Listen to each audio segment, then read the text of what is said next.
profesor, esta es la exposición acerca del tema los órdenes de la naturaleza. La siguiente. Tenemos que pensar en un orden de la naturaleza desde que este orden es una característica básica, porque en un momento, en un principio de evolución, no se puede pensar en la naturaleza como un caos.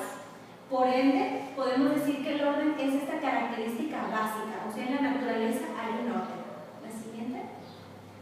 El orden es en sí una unidad en la diversidad.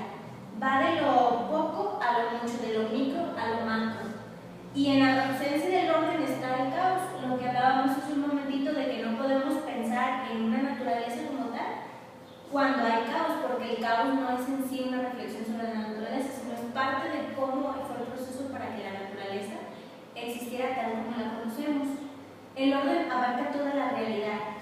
No podemos pasar a lo macro sin pensar en lo micro, por eso es que abarca en sí un todo. Y el orden puede ser de tres tipos, a través de la estructuración, de las pautas y la organización. La siguiente, por favor. Hay tres niveles también de la naturaleza en un orden, y son el nivel físico-químico, el astrofísico y el biológico. Les voy a explicar cada uno. La siguiente. En el nivel físico-químico encontramos todos aquellos componentes microfísicos, por ejemplo, los átomos, las partículas, las moléculas.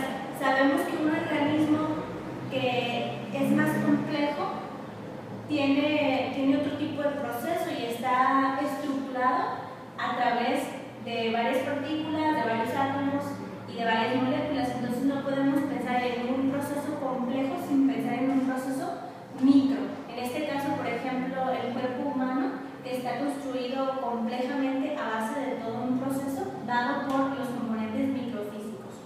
La siguiente. En el astrofísico encontramos todo aquello que responde a principios fisioquímicos, por ejemplo, las estrellas, las galaxias y los planetas. Al igual, no podemos pensar en ellos sin un proceso micro. Por eso, tiene que responder a estos principios que hacen que sean una estrella, una galaxia o un planeta, por ejemplo. El siguiente. Y en el aspecto del nivel biológico, aquí podemos ver más relación con la vida misma como la conocemos, porque en este proceso reside el tipo de organización. Aquí ya encontramos una organización del proceso físico-químico que va a verse reflejado como resultado